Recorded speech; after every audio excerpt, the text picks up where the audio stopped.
El pintor y su obra.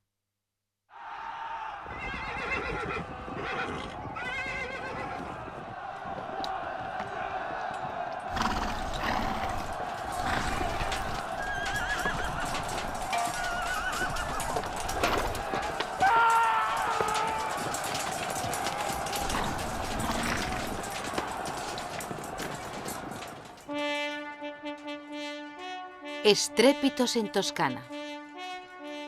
Paolo di Dono, llamado Paolo Uccello, Florencia 1397-1475. Batalla de San Romano, 1435-1440. National Gallery, Londres. Galería de los Uffizi, Florencia. Museo del Louvre, París.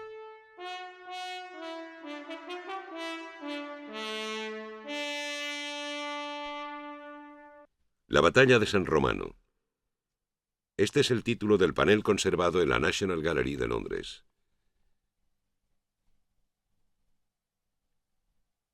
Existe un segundo panel en la Galería de los Uffizi de Florencia.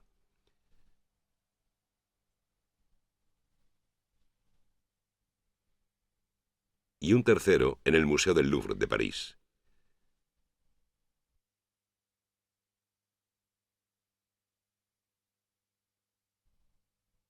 El panel de Florencia está firmado abajo a la izquierda sobre un escudo caído al suelo.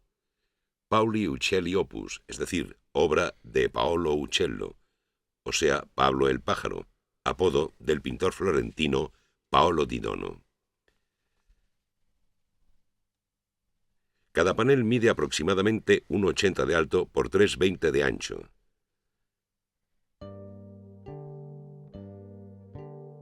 Las fuertes diferencias de tonalidad entre los tres paneles resultan sobre todo de restauraciones practicadas en diversas épocas. Cada panel está compuesto por tablas de álamo horizontales pegadas y revestido de una preparación a base de yeso o yeso que incluye largas tiras de tela. El pintor ha señalado los contornos con incisiones grabadas en el yeso con estilete.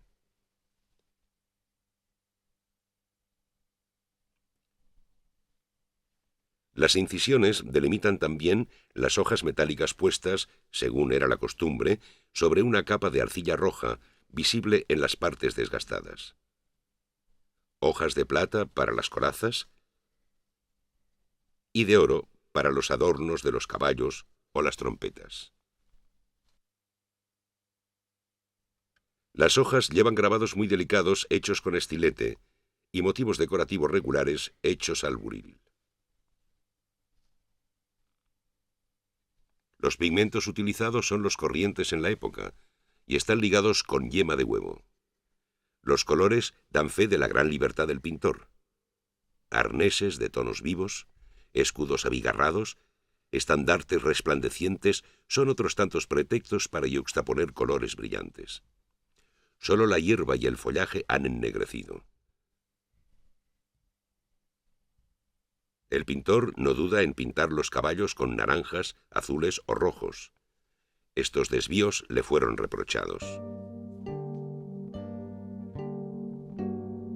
Los tres paneles están construidos sobre el mismo modelo. Un caballero ocupa el centro de la composición. Está rodeado por dos grupos compactos.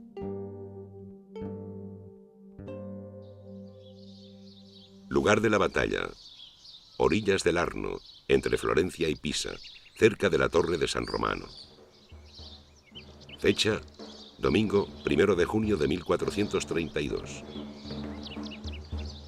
Hechos: la guerra entre Florencia y Siena. Niccolò Maurizio da Tolentino, a la cabeza de los mercenarios de Florencia, ataca a las tropas a sueldo de Siena. Al comienzo, los sieneses, más numerosos, llevan la delantera, pero luego pierden la ventaja. Uno de sus jefes cae herido. Este caballero ha sido tomado durante mucho tiempo por Bernardino de la Chiarda. Debido a este brusco cambio de la situación, otras tropas florentinas, al mando de Micheletto Attendolo da Cotignola, atacan por la retaguardia a los sieneses que prefieren huir. Florencia, que viene de sufrir muchas derrotas militares, considera este deslucido episodio una gran victoria. Niccolò, Bernardino, Micheletto, 3 condottieri, capitanes mercenarios que con sus tropas se venden a ciudades como Siena o Florencia. Florencia es por entonces una república independiente dirigida por 9 magistrados electos, la señoría, con tendencias cada vez más oligárquicas. La influencia de Cosme de Médicis, jefe de una familia de banqueros y comerciantes, aumenta y preocupa al gobierno. Cosme es detenido y exiliado en septiembre de 1433. Su amigo Niccolò da Tolentino, héroe de la batalla de San Romano, que ha querido acudir en su ayuda, es enviado a batirse contra los milaneses. Es capturado y morirá pocos meses más tarde. Tras un año de exilio, Cosme es llamado a regresar por una señoría adicta a sus amigos. A partir de entonces, Cosme asume el poder. En 1435 hace traer a Florencia el cuerpo de Niccolò, considerado como un mártir por la causa de los Médicis. Es quizá en ese momento cuando Cosme solicita a Paolo Uccello que pinte una evocación de la batalla en la que 3 años antes el condottiero había hecho gala de su valor. El artista, que se aproxima a la cuarentena, es famoso por ese entonces. Uccello ha pintado los frescos del claustro del convento de Santa María Novella. Varios episodios del Génesis, que años más tarde completará con otros frescos sobre la historia de Noé.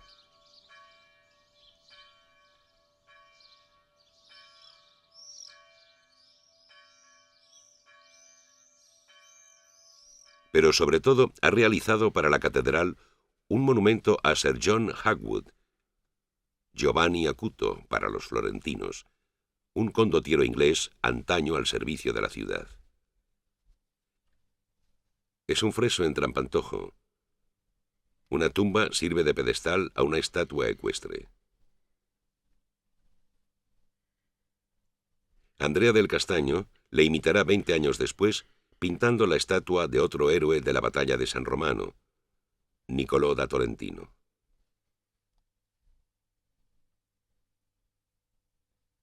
Los 3 paneles han podido ser identificados y atribuidos a Uccello gracias a un inventario del Palacio Médicis encontrado a comienzos del siglo XX y que describe lugares tal como eran en 1492 a la muerte de Lorenzo el Magnífico. En la gran sala de la planta baja, llamada la Sala de Lorenzo, 6 cuadros enmarcados en oro, de los que 3 son de la batalla de San Romano, pintados por Paolo Uccello. Este edificio, construido por Larga para reemplazar a la antigua casa de los Médicis, es ocupado a partir de 1452. Al principio, los historiadores pensaban que los paneles habían sido pintados después de esta fecha para el nuevo palacio. Pero en 1954, durante una restauración, los investigadores descubrieron unos cortes antiguos en el panel de Florencia. La forma rectangular actual se debe al añadido de una pieza de madera triangular a la derecha y de una pieza trapezoidal a la izquierda. Lo mismo fue descubierto en el panel de Londres, en el que las escotaduras están invertidas. Y en cuanto al panel de París, un triángulo en el lado izquierdo y una forma trapezoidal más grande en el lado derecho. Finalmente, hay un añadido rectangular situado abajo a la izquierda. Como los demás, es visible a simple vista.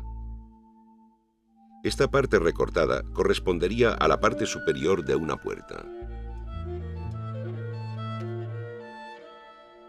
Estas escotaduras se atribuyeron al principio a la arquitectura del palacio.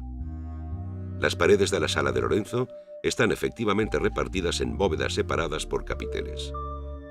Sin embargo, el espacio de las paredes permitía la instalación de los paneles sin escotaduras. Los paneles fueron pues preparados para otra habitación abovedada, más pequeña, sin duda, una sala de la antigua casa de los Médicis, y pudieron ser dispuestos ya fuera alineados sobre una misma pared o en ángulo recto. Varios autores han pensado que la parte superior, adaptada a la forma de las bóvedas, podría haber llevado un luneto. Junto a los estandartes y la punta de las lanzas, las pinturas también habrían mostrado de este modo la cima de las colinas y el cielo. En 1494, los florentinos expulsan a Pedro de Médicis y el palacio es saqueado. Los paneles son mutilados, quizá para suprimir los blasones de los estandartes. Así, dañados, quizá fueran recortados a continuación. Las aristas cortan limpiamente la capa de pintura y el marco de la imagen parece, en algunos sitios, demasiado estrecho. Los Médicis vuelven en 1512, hacen inventario de sus bienes y los recuperan. A finales del siglo XVIII, los paneles son vendidos y solo uno queda en Florencia.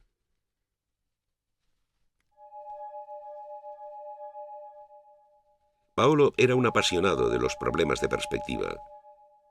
En esa época, el arquitecto León Battista Alberti expone un método para construir una imagen y define a la vez el marco del cuadro, el punto de vista del pintor, las líneas y el punto de fuga, la línea del horizonte y las que materializan las visuales.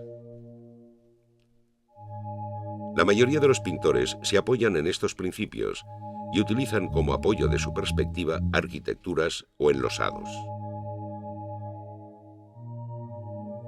Paolo tendrá una actitud más ecléctica, mezclando costumbres antiguas con las teorías modernas. En sus dos San Jorge, adopta las perspectivas con múltiples puntos de fuga. Pero el pintor también creará imágenes con un único punto de fuga, como las pequeñas escenas de la predela de Urbino titulada El milagro de la hostia profanada, o también La caza.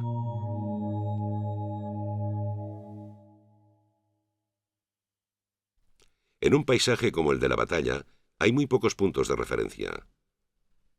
Para sugerir profundidad, el pintor dispone de un primer procedimiento: la reducción de los objetos o de los personajes con la distancia. En la batalla de Londres, los de primer plano son 6 veces más grandes que los del fondo. En la de Florencia, los personajes en primer plano son 3 veces mayores que los de una colina cercana y 6 veces más que las del fondo. Otro estratagema: en estos dos paneles, las lanzas rotas en el suelo componen una especie de damero perspectivo artificial.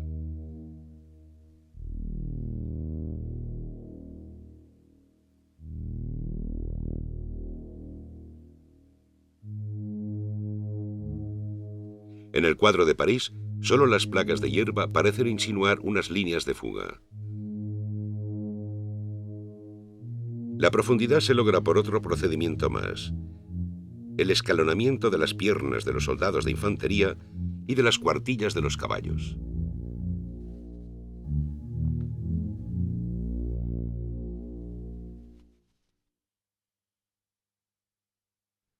Una figura repetida es la del masocchio. De madera o de mimbre, es un sombrero muy apreciado por los florentinos. Se lleva tal cual o sirve de armazón para un turbante. Este objeto facetado, visto en perspectiva, es dificilísimo de representar.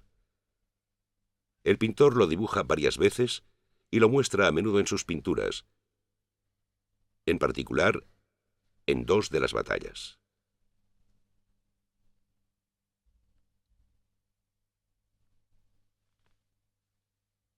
La geometría está por todas partes. Vientres o grupas de caballos son dibujados sobre circunferencias o arcos de circunferencia trazadas con compás. La imagen es difícil de leer, ya que Paolo siente un gusto pronunciado por las paradojas visuales. Según la moda de la época, los hombres llevan cada calza de un color diferente.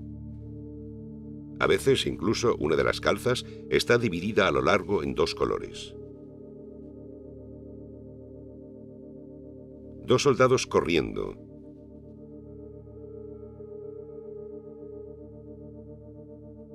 El primero lleva una pica. El otro un casco y un escudo. Al ojo le cuesta adjudicar las piernas. El primero tiene una amarilla y una roja. El segundo una roja y una amarilla protegida por una coraza.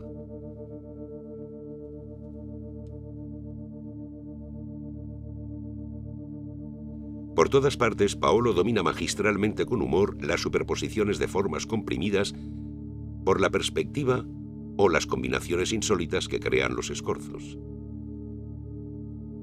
El busto de un caballero parece reemplazar al del hombre alcanzado por la lanza.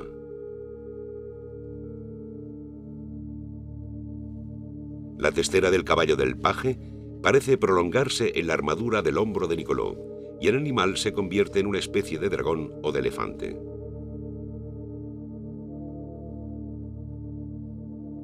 Los penachos de los combatientes se convierten en flores del seto. Las hojas de roble dibujadas en la sobrevesta del guerrero negro florentino se mezclan con las del seto, como si el caballero se disolviese poco a poco en el follaje. E incluso la misma composición juega con las analogías. En el panel de París, el caballo salta por encima del dintel de una puerta.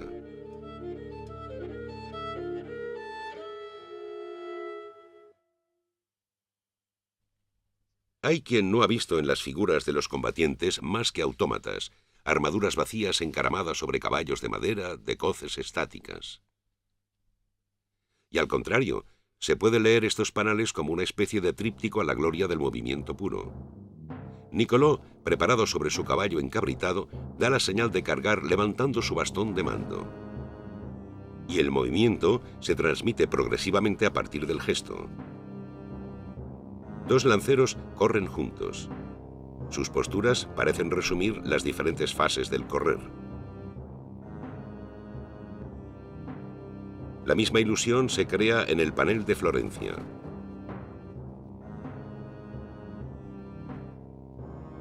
En el panel de París, la densidad y lo intrincado de las figuras evoca una especie de gran maquinaria. El masocchio del ballestero parece un pivote en torno al cual se arremolinan las cabezas de los caballos y sus jinetes. Los escudos, con sus dibujos dentados, son como engranajes que prolongan aún más esta mecánica.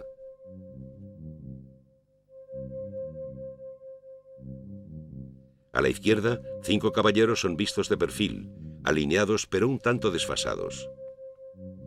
Entre el último que, girando, coge su lanza y el primero que carga con la lanza en horizontal, Paolo ha representado las distintas fases del gesto. Ahora bien, solo muestra un caballo. Es pues como si descompusiera el movimiento de un solo personaje. La imagen anuncia estos análisis que Maré realizará siglos después con la ayuda de aparatos fotográficos de precisión.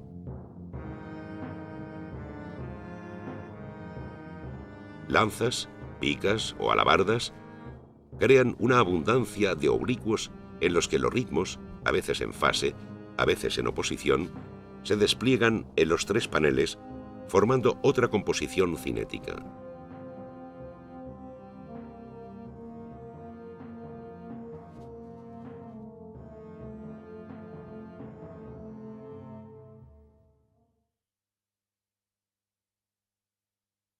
Los paneles no son solo la simple aplicación de principios geométricos.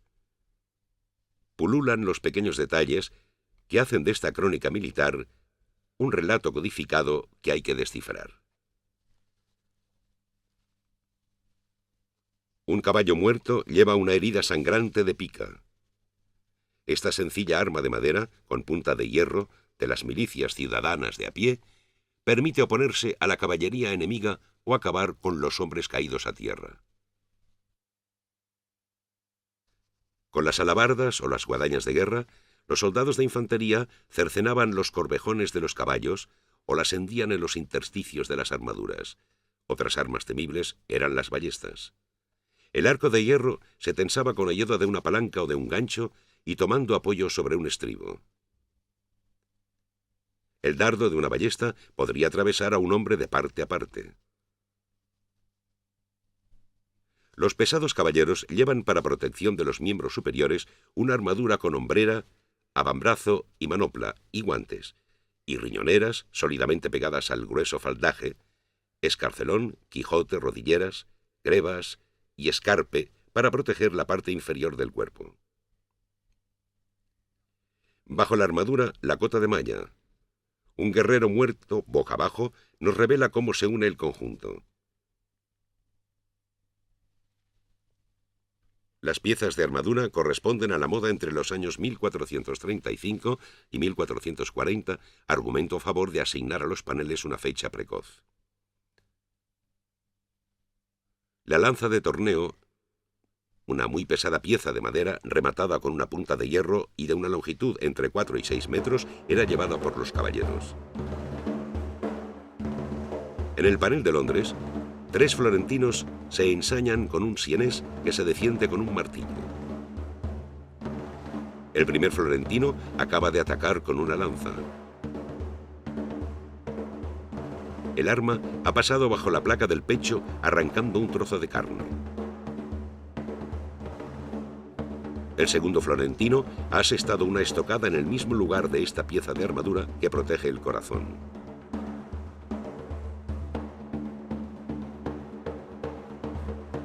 El tercero hace un corte en el brazo derecho del sienés que vive sus últimos instantes.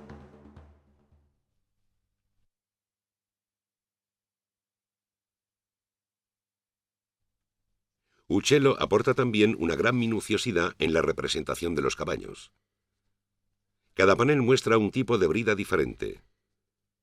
Arreos de torneo o de desfile, guarniciones completas de dobles riendas, arneses restringidos para el combate móvil y rápido. No hay musarañas.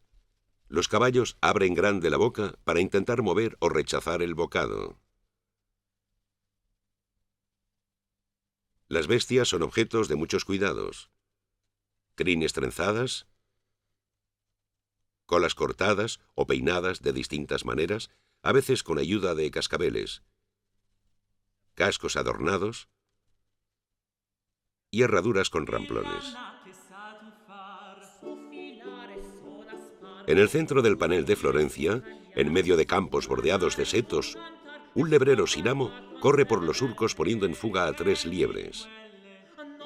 Puede ser una alusión a los sieneses que huyen como presas de una cacería.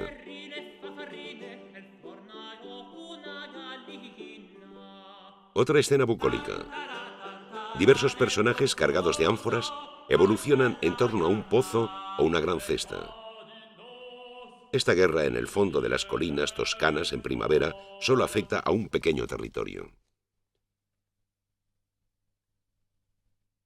En el panel de Londres abundan los naranjos, símbolos de riqueza y fecundidad, por encima de los florentinos pronto victoriosos. Un seto de rosales sirve de frontera entre la guerra y la paz. A la derecha, los granados. Un racimo de granadas maduras abiertas como sangrientos símbolos de la muerte y el heroísmo justo sobre la cabeza del sienés acorralado.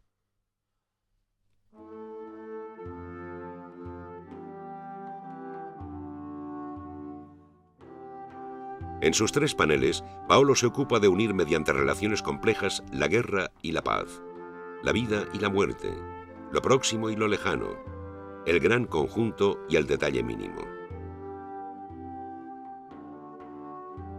El espectador, al mismo tiempo que asiste a la furia de la batalla, puede diferenciar los sementales de las yeguas, contar el número de clavos de una herradura y aproximarse al interior de una dentadura. Los hombres no han sido olvidados. Lejos de ser autómatas, como se ha pretendido ver, muestran una amplia gama de rostros, expresiones y emociones.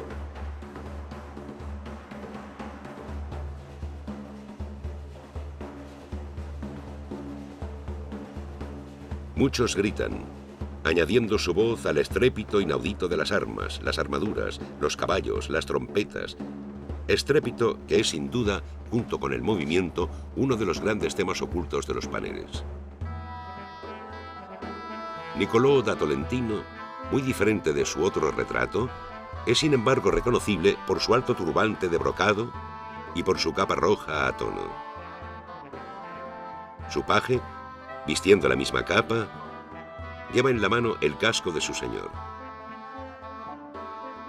Por encima del condottiero ondea el estandarte que lleva su insignia, el nudo de Salomón, un blasón tomado antaño a un general enemigo y que encontramos en el fresco del Duomo pintado por Castagno. En el panel de París, Micheletto Attendolo da Cotignola está identificado por su estandarte con un unicornio. Attendolo es el apellido de los primeros Sforza que muy pronto reinarán en Milán. El estandarte muestra también un ondeado negro y blanco. Será el elemento principal de su blasón, como da fe el retablo Sforza de Roger van der Weyden.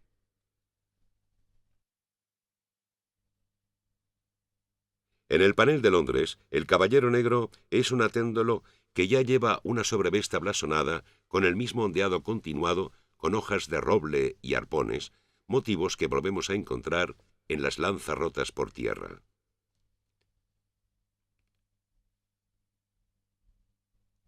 También están presentes miembros de la familia Médicis, y las famosas bolas de su blasón aparecen bajo diversas formas. En los escudos caídos se ve el blasón de la familia sienesa de los Petrucci, que anteriormente había causado graves pérdidas a los florentinos. El caballero sienés, sentenciado, ha perdido su escudo, que le identifica como un Petrucci. El desquite de Florencia es, pues, clamoroso. Una tradición dice que Paolo di Dono habría sido apodado Uccello, pájaro, porque le agradaba pintar pájaros, pero esta historia podría ser una leyenda. En efecto, Uccello ha puesto su firma sobre un escudo de colores verde y azul. Ahora bien, esos dos colores son los de una antigua familia florentina exiliada a Bolonia, los Uccelli. El pintor podría así haber evocado sus orígenes inscribiéndose a sí mismo en la historia legendaria de Florencia. El horror de la muerte, los gritos, el estrépito y la sangrienta crueldad de los enfrentamientos son otros de los salvajes contrapuntos de esta crónica caballeresca que conserva en la nueva ciencia pictórica lo maravilloso de las antiguas tapicerías medievales.